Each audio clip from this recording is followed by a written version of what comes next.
Ассаламу алейкум, Марва телеканалынын көрөрмандары жана ошондой эле Насыйкат радиосунун угармандары. Эфирде сиздер Айымдар ааламы берүүсүн көрүп отурасыздар. Аны алып барган мен Гүлзада Талайбекова. Кадырлуу көрөрмандар, бүгүн сиздер буйруса Айымдар ааламы берүүсүнөн кайрымдуулукта жарышалы деген аталышта биздин маегибизди көрө аласыздар. Биздин эфирибизден алыстабастан биз менен бирге болуңуздар. Бүгүн бизде конокто Умма журналынын жетекчиси жана ошондой эле коомдук ишкер, чыгармачыл инсан айымыбыз Элиана Мариям Сатарова. Ассаламу алейкум, Мариям эже, бүгүнкү биздин эфирибизге кош келипсиз. Алейкум ассалам ва рахматуллахи баракатуху. Чакырууңуздарга чоң рахмат. Рахмат. Бүгүн сизге ушул бүгүнкү тема бул өзгөчө кайрымдуулук боюнча болуп атат. Ошон үчүн сизге жакшы бир суроону да узатайын деп атам. Менимче эл арасында деле билип жүргөндөр болушу мүмкүн. Бүгүнкү күндө өтө мыкты ушундай кайрымдуулук иш-чараларды көп жылдардан бери аткарып келесиздер да. Анан өзгөчө басым жасагым келгени бул Рамазан айындагы чатыр Рамадан аттуу иш-чараңыздар. Негизи ушул иш-чараны канча жылдан бери баштап келатасыздар? Анан негизи кандай себептерден улам баштап калдыңыздар? Ушул боюнча кененирээк айтып өтсөңүз. Биз 7 жылдан бери Рамазан чатыры деген долбоорду Кыргызстанда өткөзөбүз. Рамазан чатыры бул социалдык долбоор. Анын алкагында Рамазан айында мындай колунда жок муктаж үй бүлөлөрдү, жетим балдарды жана мындай ар кандай сыноолорго туш келген адамдарды ифтарларга чакырып, аларга майрамдык маанай тартуулап, Рамазан жөнүндө айтып берип, белгилүү инсандар менен жолугуштуруп, мындай жакшы позитивдүү атмосферада Рамазан айында 7 жылдан бери ушул проектти өткөзүп келебиз да.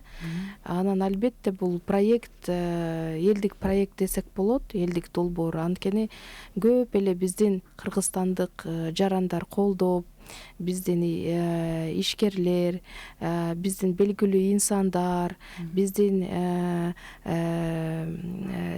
диний тармакта иштеген адамдар жана көп инсандар колдоп келип жатышат да. Бизге дагы абдан бир кызык, анткени бул Рамазан айында 30 күн бою ушул кайрымдуулук ишин жасаш бул менимче өтө татаал болуш керек, өтө кыйын болсо керек дейм да. Анан ошого карабастан сиздер күндөп түндөп эмгектенип, негизи ошол эле кайрымдуулук боюнча спонсорлорду таап иштеп жатканда кыйынчылык жаратабы? Сиз ошол жаатында дагы көбүнчө эмнелерге көңүл бурасыз? Бул деле Аллах жолунда болуп аткан үчүн албетте Алла таалам рызкысын берет го деңизчи, бирок ошого карабастан сурагым келет да, ушул боюнча делечи. Биринчи 7 жыл мурун баштаганда албетте кичине кыйын болгондо, бул организационный жактан көп иштер бар да. Анткени баардык жакты карашың керек.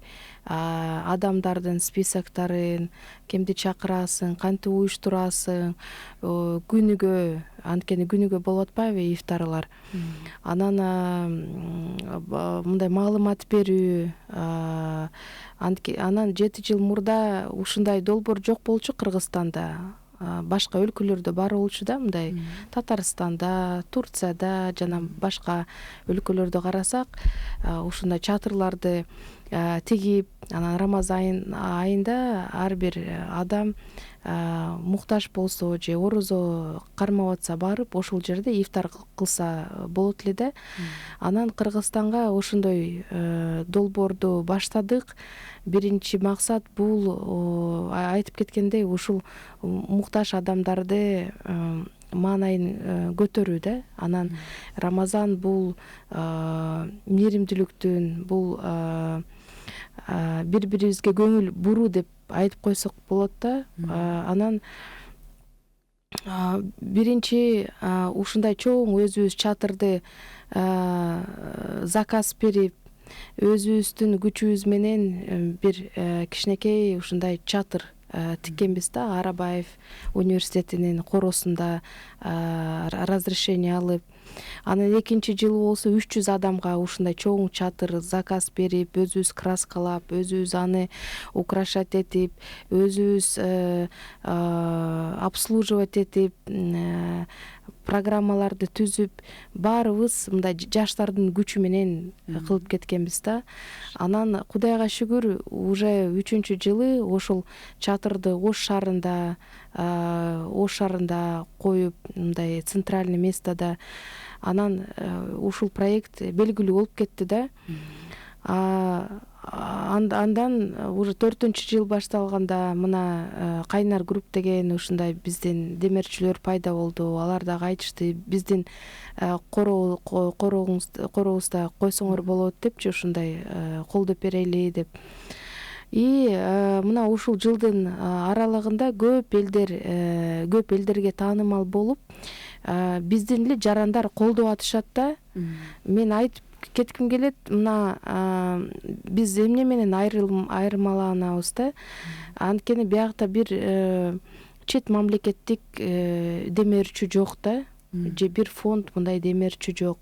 Бул бүт эле мына жөнөкөй адамдар, биздин кыргызстандыктардын колдоосу менен болуп атат. Бирөө нан алып келсе, ушул дасторкондун үстүнө, бирөө пирожки жасап келет, бирөө мына ведущий болуп кетет, сиз дагы колдоп кеттиңиз.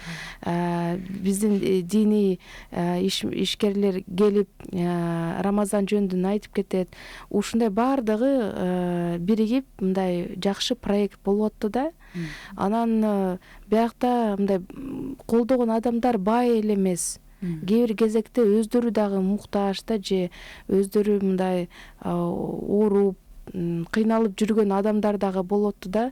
Бирок ага карабастан мен дагы ушу салым кошкум келип атат, мен дагы жардам бергим келип атат депчи, бир кичине биртке болсо дагы өзүнүн белегин алып келип, ушуну башкаларга берип койгулачы, мен дагы ырыскы менен бөлүшөйүн деп, ушундай жакшы, мен ойлойм, мындай береке болуп атты да. Күнүгө ушундай кичинеден топтоп, канча быйыл болсо мына 100 адамдан 100дөн ашуун адамдарды, кичинекей балдарды чакырып, сонун маанайда мындай жакшы өтүп атты да.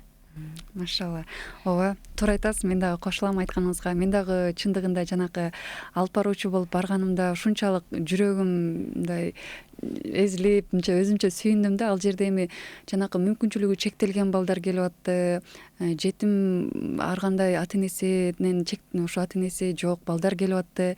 Эми ошолордун да көңүлүн алып, ар кандай инсандар келип атты да. Ошол жерден көрүп мен ушунчалык ыраазы болдум. Биринчиден сиздерге ыраазы болдум. Анткени ушул иш-чараны аткаруу менен катар алардын ушунчалык көңүлү көтөрүлдү да.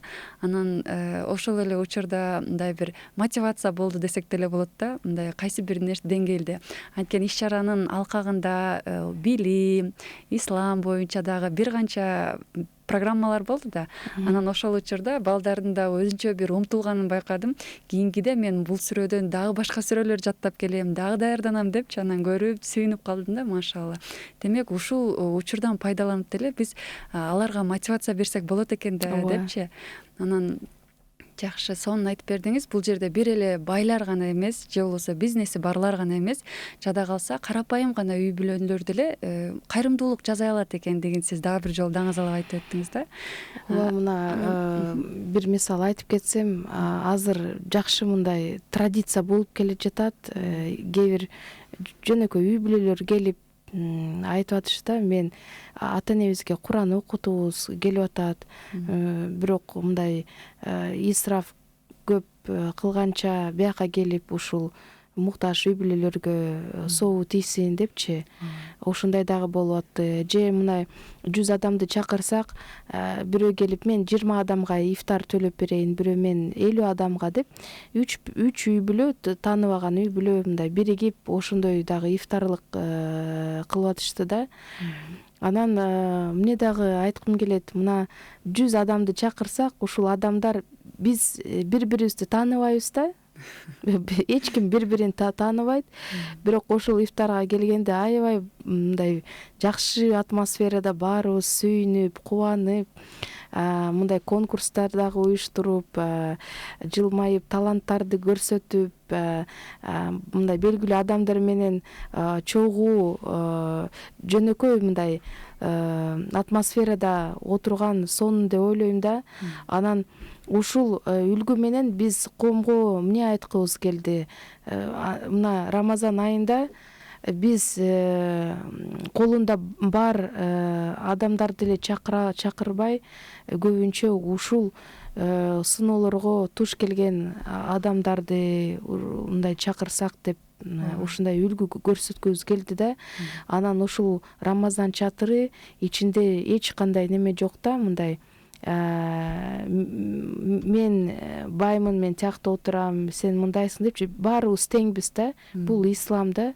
Ислам баарыбызды тең кылып, анан Рамазан айында ушул көбүрөөк ушул башкаларга көңүл буруп, жардам берип, биригип, ушундай жакшы иштерди бирге кыла алсак болот деп дагы айткыбыз келди.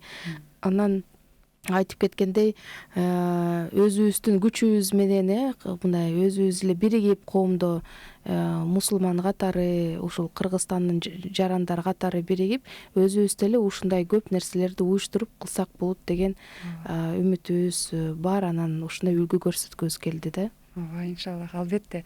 Ишиңиздерге ийгилик каалайбыз сөзсүз түрдө. Өткөндө эфирибизге Эктөм апабыз да келгенде айтып калды эле, мен да ушул Чаты Рамазанга барып калдым депчи. Анан ал жерден көрүп, бир чети сүйүнүп, бир чети абдан ыйлагым келди деди да. Анткени ошондой адамдарга ушундай сооп иштерди жасап аткан бул кандай сонун нерсе деп аябай өзүнүн ыраазычылыгын билдирип айтып берди да. Анан мен ушул Ибн Масхуд радиаллаху анху, ошо Аллах андан ыраазы болсун, ушул кишине ушу пайгамбарыбызга берген суроосу бар экен да. Ошо хадис шарифтен кичине бөлүшкүм келип атат.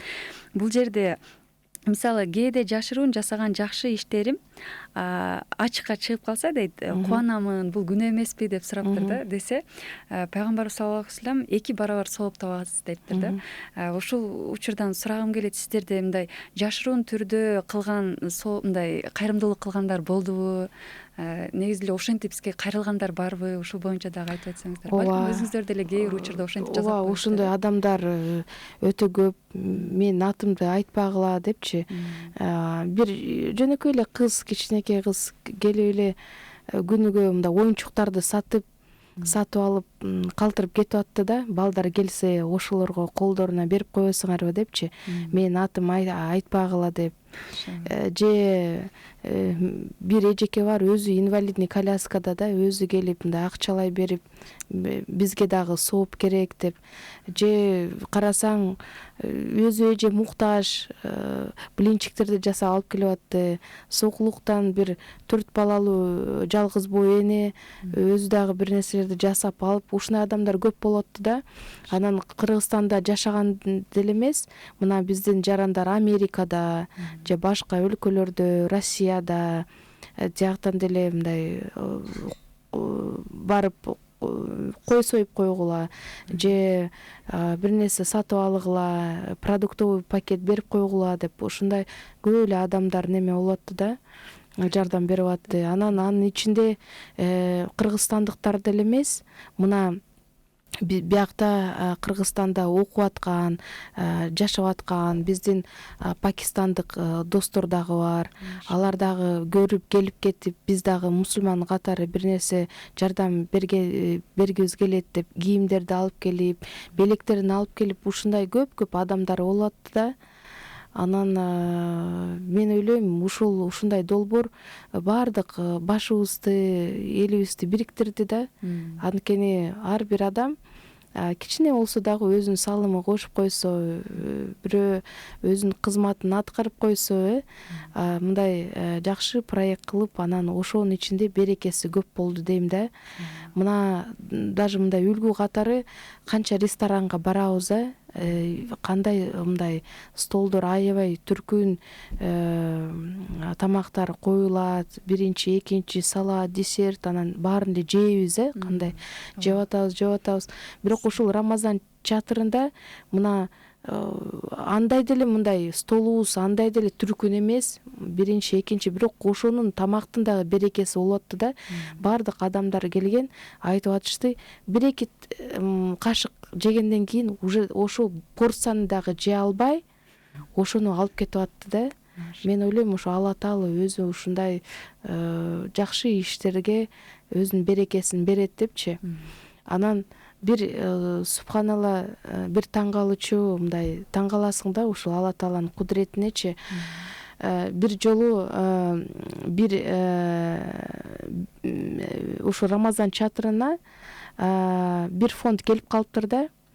50 адам, алар өзүнүн датасын перепутать этип алыптыр да. Алар эртең келмек, бирок бүгүн келип алыптылар 50 адам. А бизде уже толук болчу да. Анан мен аябай переживать этип 50 адамды эрте отургуздук, эми кантип тамакты жеткизебиз депчи. 100 адамга эле баары расчет болчу, плов дагы 100 адамга расчет болчу деп ушинтип ментип турсам, биздин администратор келип калыптыр. Анан мага айтып атпайбы, Мариям эже, бүгүн биздин повар 150 адамга плов кылып коюптур депчи, он перепутал деп. Мен айттым, машалла, бул ал перепутать эткен жок, бул Алла Таала ошондой расчет рызкы берип атыптыр депчи. И ровно 150 адамга ошондой бизде стол болуп калды да. Анан келип адамдарды көрсөң, ушул ар кандай турмуштары оор, кандай гана сыноолорго, мындай сыноолор жашоосунда да көп.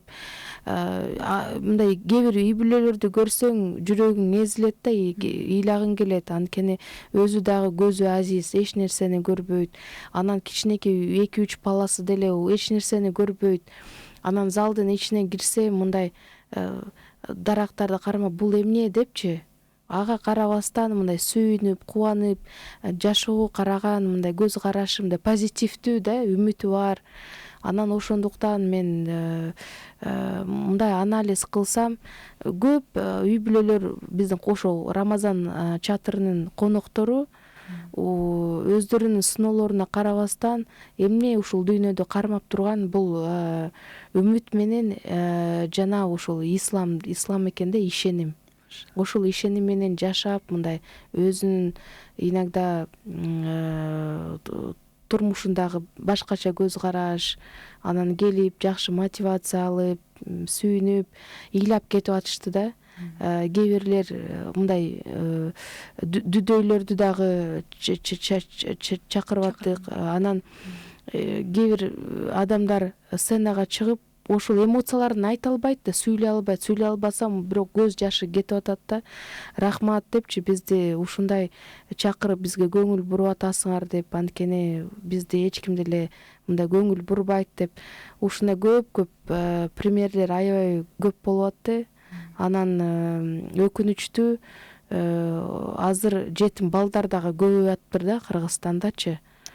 Анткени мына 7 жыл мурда 1-2-3 жерлерден чакырсак, быйыл болсо ушундай жетим үйлөр көп ачылып, көбөйүп кетип атыптыр да.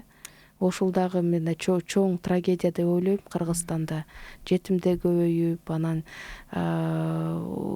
жаман шартында жашаган үй бүлөлөр көп болуп атат. Анан неме да, даже иногда бывает, может быть, бир үй бүлө, бирок ал билбейт эжеси кандай шартта жашап атат, же анын балдары эмне болуп калды деп. Ошол бир четтен ушул бири-бирибизге көңүл бурбай калганыбыз, бул дагы аябай өкүнүчтүү болуп атат да. Эң туура айттыңыз. Адам баласында жанакы каниеттүүлүк дейбизби, айтор жанакы чындап эле ушул нерсе аябай бир оорчундуу болуп калды да. Көчөдө бирөө жатып калса деле, же болбосо анын балким баш айланып эле жатып калган чыгар, ошого дагы маани бербей калышты, адамдар жөн эле өтүп кетип атат да. Аллах Таала мандыктан баарыбызга ыйман берген болсун. Сиз айткандай жанагы ыйман, ислам, үмүт бул адамды ушунчалык бир шамчырактай бул жандандырып, мындай жашоого умтулдуруп жашаттырат экен да. Жашоодо сиз айткандай ар кандай инсандар бар, Аллах Таалам ар кимди ар кандай сынайт экен. Бирок ушул ислам менен адам бактылуу экенин дагы бир жолу мындай ушул жактан бир тастыктап кетким келет да. анан ушул жакшылык сооп иштер балиеден сактайт дейт. Негизи эле ушул жакшылык сооп иштерди азыр буюрса кайрымдуулукта жарышалы деп атайын теманын атын атап атабыз. Ушул боюнча жеке өзүңүздүн оюңузду айтып өтсөңүз, анан бир жакшылап ушу кайрымдуулукта биз кандай иштерде жарышабыз, ошондо кандай иштерде жарышсак жарашат, ушул боюнча да токтолуп кетсеңиз. Мен ойлойм ушул мусулман катары жөн эле мындай адамгерчилик болсо, бизде мүмкүнчүлүк болсо мындай көп садака кылышыбыз керек депчи. Мен билем, мүмкүн көп эле адам мындай каражаттан кичине мүмкүнчүлүгү жок же акча катары мындай садака бергенге. Бирок садака деген бул көп нерсе менен садака кылсаң болот да. Мисалы өзүң физически бирөөгө жардам берип кой, бул дагы садака катары. Же өзүңдүн билиң менен бөлүшүп бир нерсе үйрөтүп кой, бул дагы садака катары. Керек болсо жылмаюу дагы, бул дагы садака. Же мындай барып жашыруун мечетке бир китеп коюп кой, же Куран коюп кой, же дааратканага жууп бир нерсе коюп кой да. Ушундай садака кылам деген адамды көп жактан садака кылса болот да. Анан Алла Таала эми айткан, Аллах жакшылык кылган адамдарды жакшы көрөт депчи. Анан ошондуктан исламда мындай эгоизм деген жок да. Анткени бүт мындай карап көрсөк, ислам бизди үйрөтөт экен да. Мындай керек болсо өзүңдүн кошунаңды карашың керек. Кошунаң ачка отурса, бул дагы сага неме да, кошунаң менен бөлүшүң керек, зекет беришиң керек, мүмкүнчүлүгүң болсо, садака кылышың керек, жардам беришиң керек да. Анан ошондуктан бул исламда биринчиден ушул жардам берүү деген неме да, көп сооп тиет. Анан ата энең кайтыш болуп кетсе, ага сооп эмне менен тиет? Бул Куран жана садака да. Ошон үчүн көбүрөөк мындай жакшы иштерди кылып, биз үлгү көрсөтпөдүкпү ушул Рамазан чатырындачы, мындай специально. Мүмкүн кээ бир адамдар ифтар өткүзө алат да 100 адамга. Кээ бир адамдар биз айттык, мына силер бир нерсе өзүңөр жасап келсеңер деле болот депчи. Кичине болсо булочка жасап, өзүң борсок 1-2 кило борсок алып кел, же өзүң колуң менен бир нерсе жасап алып кел, же кызматың менен жардам берсең болот депчи. Ушул бул дагы үлгү да. Ошондуктан адам мындай ойлошубуз керек да. Мен кыла албайм, мен тең эле албайм депчи. Эмнеге? Биз баарыбыз мүмкүнчүлүгүбүз тең да. Бирок өзүбүздүн аракетибизге же өзүбүздүн мүмкүнчүлүгүбүзгө карата биз дагы ошончолук садака кылсак болот да. Хадистер көп да. Муну бир канча хадистер. Биздин пайгамбар Мухаммад саллаллаху алейхи вассалам суроолор көп келгенде даже керек болсо бир хурма берип кой дегенде. Бул дагы ошон үчүн мен ойлойм, көп садака кылсак күнөөлөрүбүз кичине кечирилип, анан канчалык биз башкаларга жардам берсек, Алла Таала дагы бизге береке берет деп үмүттөнөбүз да. Ой, иншаллах, амин. Мариям эже, айтканыңыз келсин. Анан азыр сиз айтсаңыз, ушу мен ушу бай мусулман боюнча да кыскача сурагым келип отурат. Мисалы бүгүнкү күндө эми альхамдулилля, Кудайга шүгүр, бай мусулмандар дагы акыркы учурларда көбөйүп баратат. Бирок чыныгы бай мусулман кандай болуш керек деген суроону бергим келет. Анткени зекет деген учурда дагы өзүнүн проценттери бар экен го, ислам динине таянып карап көрө турган болсок. Бирок тилекке каршы кээ бир байлар ошол зекеттин да процентин, жарым процентин берип, бирок мен ушу зекетимди кылдым деген бир ойлор болгон жагдайлар да кездешип калат экен да. Демек, чыныгы бай мусулман өзү кандай болуш керек? Бизде ислам дининде мусулман негизи кедей болуш мүмкүн эмес деген дагы ойлор бар да. Ушул боюнча токтолуп кетсеңиз. Эми бардык рызкы бул Алла Тааладан. Эгер адам бай болуп атса же иши жакшы жүрүп атса, бул дагы эми Алла Тааладан да. Эми башкалар ага ичи күйүп, мындай ич тардык кылып, андай болбош керек да. Бирок бардык адам билиш керек, бийлик дагы, байлык дагы бул чоң сыноо да. Анткени жоопкерчилик Алла Тааланын астында көбүрөөк да. Эмне үчүн? Анткени сен отчет катары беришиң керек да. Ушул байлык кандай жол менен сага келип атат? Адалбы, адал жолу менен сен ушул байлыкты чогултуп атасыңбы же кайсыл жол менен? Анан экинчи суроо бул зекет. Бул зекет бул обязательный да. Ушул зекетти туура билиш керек. Мүмкүн кээ бир адамдар мындай адашып, өздү расчеттору анча эмес деп ойлойм да. Адашып калат, бирок зекетти санаш үчүн ушул биздин диний ишмерлерге барып, сурап, совет алса жакшы болот дейм да. Анан эгер колунда бар болсо, көбүрөөк берсе дагы жакшы дейм да. Андан дагы көбүрөөк берип, мындай жардам берип, ушул канча жакшы иштерди кылса болот да. Мындай социальный объекттерди курса дагы болот. Анан исламда мындай жакшы неме бар да. Чем 10 адамга майдалап бергенче бир адамдын проблемасын чечип койсоң жакшыраак деп да. Кайырмакты берсең жакшыраак да. Анан ошон үчүн мүмкүн бүгүн бирөөнү жакшылап ошол үй куруп берсеңиз же анын проблеманы чечип же ага дагы кичинекей бир бизнес ачып берсеңиз, мүмкүн ал адам башкаларга дагы ушундай система аркылуу башкалар дагы ушинтип жардам берет деген дагы ойлор көп да. Анан баары зекет берсе, мен ойлойм кедейчилик болбойт эле депчи. Ошондой. Анткени баары эле зекет жөнүндө мындай маалыматы жок же беришпейт. Мындай беришсе ушул жакшы болот эле дейм да. Биздин коомго дагы көп пайда болот эле деп ойлойм. Эң туура айтасыз. Ошол боюнча да мен ошону ойлоп калгам да. Сизге айтканым ошол болду да. Анткени чындыгында байлар өтө көп экен. Алхамдулилlah, Кудайга шүгүр, Кыргызстанда. Бирок зекет бергенде сиз айткандай саналуу экен да. Эгерде балким баары берсе, биздеги жанагы кыйын абалда турган үй бүлөлөр азаймак беле, чындай эле. Ооба, мен ойлойм мындай ичибиз тар болбош керек да. Канчалык байлык келип атса, ушунчалык мындай көп садака, зекет бергенге умтулушубуз керек деп ойлойм да. Бирок мен байкасам, биздин дагы ушундай кайрымдуулук иш-чараларга катышкан адамдар көбүнчө мындай бай адамдар эмес да.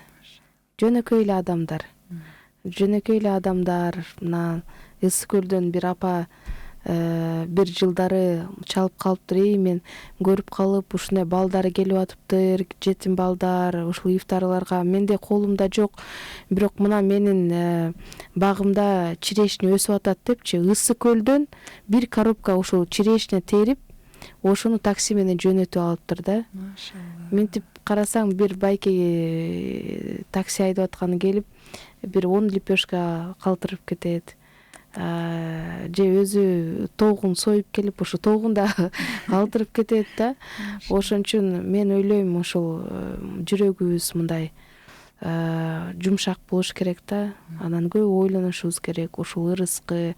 Анткени тиги дүйнөгө кеткенде ушул байлык бүт баары калат, бирок эмнебизди алып кетебиз, бул жакшы амалдарды, иштерибизди да. Ошол негизи байлык ошо деп ойлойм да. Бай болгон исламда бул эч неме болбойт. Бай дагы болушу мүмкүн, бирок биринчиден ушул жакшы иштерди кылып, ошондой байлыкты биз чогултканга аракет кылышыбыз керек деп ойлойм да. Ооба, эң туура айттыңыз. Аллах ыраазы болсун сизден. Чындыгында ошол жаттан карап көрсөк деле, буга деле бир мисалдар бар да, толтура. Мисалы, сахабалар кандай болгон, байлыгын баарын берип, анан кайра нөлдөн көтөрүлгөн учурлар да болуп калган учурлар бар экен. Анан жанагы чыныгы ыймандуу ким десе, бул ошо жакшы амалдарды жасап, анан күнөөсүнө өкүнгөн адамдар дейт го. Ушуга дагы чындыгында кошулам да. негизи сиз аябай туура айттыңыз ушул боюнча дагы. Анан ушул Кадыр Маликов агайыбыздын ушул мусулман жаштардан китебин окуп калдым да, баалыктар жана мүмкүнчүлүктөр боюнча. Анан ушул учурда деле мына жаштарга толеранттуулук боюнча, ислам динин негизи жумушту кандай кылыш керек, негизи эле маданият деген эмне, ушул боюнча аябай сонун ушунчалык жалпак тил менен сонун түшүндүрүп айтып өттүр да. Анан ушул маданият боюнча да сурагым келип атат сизден, Мариям эже. Анткени биздин мусулман жаштарыбызга деле азыркы учурда алхамдулилля, Кудайга шүгүр, мусулман жаштар барган сайын күндөн күнгө көбөйүп атат. Бирок ошого карабастан маданият бир аз алсыз, жетишпей аткандай эле көрүнөт да. Анткени биздин кийүү адебибиз, сүйлөө адебибиз ушул маданият жаатына бир аз кобошпой турат да. Ушул боюнча токтолуп кетсеңиз, негизи маданият деген эмне, мусулмандар деле маданияттуу боло алат, ушул боюнча өзүңүздүн оюңузду айтып атсаңыз. Биринчиден ушул исламда биринчи ушул адепке мындай басым кылынат да. Исламда адептүүлүккө, мындай бири-бирибизге кандай мамиле кылышыбыз керек, өзүбүз коомду кантип алып барышыбыз керек, нафсибиз менен өзүбүз күрөшүбүз керек депчи, өзүбүздү тарбиялашыбыз керек деп ушундай көп басымдар бар да. Анан чынында сиз айткандай бул культурный адам деп коебуз го, же маданияттуу адам. Бул жөн эле ушул театрга барып же өзүндай коомчулукта көрсөткөн адам эмес. Бул негизи ушул түп тамырында болушубуз керек да. Бул үй бүлөдөн башталат. Үй бүлө кандай, үй бүлөдө тартип кандай, тарбия, бири-бирибизге кылып аткан мамиле, сүйлөгөнүбүз, алып жүрүшүбүз, көп китеп окушубуз керек. Китеп окуп, мындай маанайыбызды дагы мындай жакшыртып дегенде, билимибизди мына мынтип тарыхты карасак, илгери мындай региондордо, айылдарда көп мындай маданият үйлөр болуп, анан интеллигенция көп болчу да. Интеллигенция деген ушундай критерийлерге жооп берген. Өздөрүнүн мындай билими менен, акылы менен, өзүнүн алып жүргөнү менен, өзүнүн поведениясы менен мындай белгиленип, айрылманып жүргөн адамдар деп эсептелинет да. Анан биз дагы ушул азыр мынтип карасам, кээ бир процесстер мага дагы жакпайт да. Анткени социалдык тармактарды карасак, мындай көп эле жаштар билимдүү адамдарды карабай, мындай жакшы кийинген адамдарды карап калган да. Чынында кече эле бирөөнүн сторисин карасам, бир кыз жазыптыр: мен силердин кругуңарга киргим келет, анткени силер баарыңар аябай стильный, жакшы кийинесиңер депчи. Ушул значит биздин мындай приоритетибиз башка болуп кетти да. Азыр билимге карабай, акылына карабай, ушул мындай внешняя оболочка, сыртын эле карап калган да. Бул туура эмес. Анан башкаларга дагы мындай айткым келет, башка жаштарга, ушул башкаларга таасир кылып аткан жаштарга да, силер дагы мындай жоопкерчилик эми бизде да, мындай коомдук ишмерлерде. Анткени кандай посыл болуп атат башкаларга, кандай ценность алып келип атасыңар депчи. Биринчиден бул интеллектуалдык жактан өнүгүшүбүз керек. Билим алышыбыз керек, окушубуз керек, көп окушубуз керек. Анткени Куранда ошо менен башталат, икра депчи, окуу депчи. Анан көп өзүбүздүн мындай ой жүгүртүүбүздү дагы кеңейтиш керек да. Байлыкка умтулбай, байлык биринчи болбой, азыр бүт эле курстар ушундай болуп калган да. Сен ийгиликтүүсүң, барабар бул бай болушуң керек депчи. Тез арада ушул миллион өзүң зарабатывать этиш керек, жакшы кийим кийишиң керек, ошондо сен ийгиликтүүсүң депчи. Бул туура эмес да, баары туура эмес. Биринчиден ушул өзүбүз кантип жашап атабыз, мамилебиз кандай, өзүбүз кандай адамбыз, өзүбүздүн үстүбүздөн кантип иштеп атабыз, башкаларга кандай биз үлгү болуп атабыз депчи. Бул өзүбүзгө мындай отчет беришибиз керек да. Анан жаштарды дагы туура багытка салышыбыз керек деп ойлойм да. Анан маданиятты туура айтса, азыр маданиятыбыз жок болуп калды. Мындай минтип карасаң, адамдар агрессивдүү болуп, же кошуналар менен жакшы сүйлөшө албай, бир нерсе айтсаң баары эле кыйкырып, баары эле өзүн мындай кармаланбай, ушундай маданиятыбыз неме болуп калды да. Ошондуктан өзүбүздөн бүгүн баарыбыз иштешибиз керек да. Чоң болобузбу, кичине болобузбу, бул биринчи маселе болуп атат коомдо да. Рахмат, Аллах разы болсун сизден. Буюрса биздин угармандар, көрөрмандар ушул сөзүңүзгө сөз түрдө угуп, эске алып, амал жасаганга аракет кылалы, биргеликте мен дагы. Анан Мариям эже, буюрса жакында сиз Турцияга барып келдиңиз. Анан мен ушу соц тармактан да көрүп калдым, сизге ыраазычылык кат берип, анан буюрса белектерин да берип коюшту. Ушул боюнча кыскача токтолуп кетсеңиз, кандай барып келдиңиз, эмне боюнча маек болду? Ооба, негизи көп эле бизди эме чакырып калат, ушул конференцияларга, эл аралык конференцияларга. Анан быйыл акыркы ушул Рамазандын акыркы күнү Палестинаны колдоо күнү, дүйнөлүк күнү болду да. Анан бизди ушул Туркияга чакырып калышты, чоң эл аралык конференцияда. Анан ушул жакта ушул Палестинада болуп аткан мусулмандарга кысым жөнүндө, биздин ыйык мечеть Алякса жөнүндө, Аляксаны Израилдин полициясы кирип тебелеп, разрушениялар болуп атпайбы? Анан ошондуктан баардык мусулман өлкөлөрдөн белгилүү инсандар келип, диний ишмерлер, тарыхчылар, журналисттер келип, ошол маселени талкуулап аттык да. Анан мага дагы ушул сөз беришти, мен дагы ушул айтып кеттим. Ушул Кыргызстанда кандай колдоп атабыз, билебизби ушул маселени же билбейбизби депчи. Биз дагы ушул Палестинанын элине жүрөгүбүз дагы күйүп атат, болуп аткан окуяларды көрүп атабыз депчи. Канча мындай өлүм, кысым болуп атат, канча жылдан бери. Анан ушуну кантип чечсе болот деп мындай көп эле мындай талкуу болду да. Бирок бир күндө чече албайбыз, бирок ушундай бир какой-то обсуждение болуп, анан бири-бирибиз менен мындай обмен мнениями болду да. Анан мусулман катары биз дагы ушул болуп аткан окуяларды негизи ушул дүйнөдө, мусулман өлкөлөрдө эмне болуп атат, анан эң мындай күйгүзгөн маселе ушул Палестина жөнүндө. Биздин 3-чү ыйык мечитибиз исламда бул Алякса мечити. Ошол эмне үчүн ыйык деп ошону кичине изилдеп көрүп окусак жакшы болот деп ойлойм да. Чоң рахмат. Иншалла буюрса Аллах таалам жардам берген болсун ушул кыйын абалда турган биздин башка чет жактагы мусулман бир туугандарыбызга. Сиздердин да ишиңиздерге ийгилик каалайбыз, Мариям эже. Рахмат, Алла разы болсун. Жакшы иш-чараларда ушинтип барып, өзүңүздүн салымыңызды кошуңуз дайыма иншалла. Биз сиздер менен сыймыктанабыз. Анткени дин жолунда сиздер кызмат кылып келатасыздар канча жылдардан бери.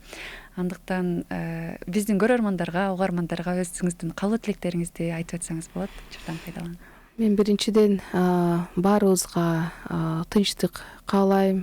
Дайым асманыбыз ачык болсун, Кыргызстанда тынчтык болсун, өркүндөй берели. Анан баарыбызга ушул ден соолук, дени сак жашоо. Анан баарыбыз бүгүнкү темаларды көтөрүп кеттик. Жакшы иштерди жасап, өзүбүздүн жашообузду өзгөртүп, башкалар дагы жардам бергенге мындай умтулайлы да.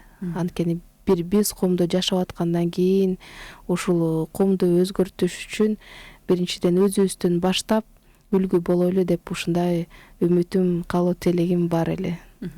Чоң рахмат, Мариям эже. Рахмат, Алла ыраазы болсун чакырганыңызга. Сизге да рахмат, алтындай убактыңызды бөлүп келип бергениңиз үчүн. Иштериңиздерге ийгилик каалайбыз.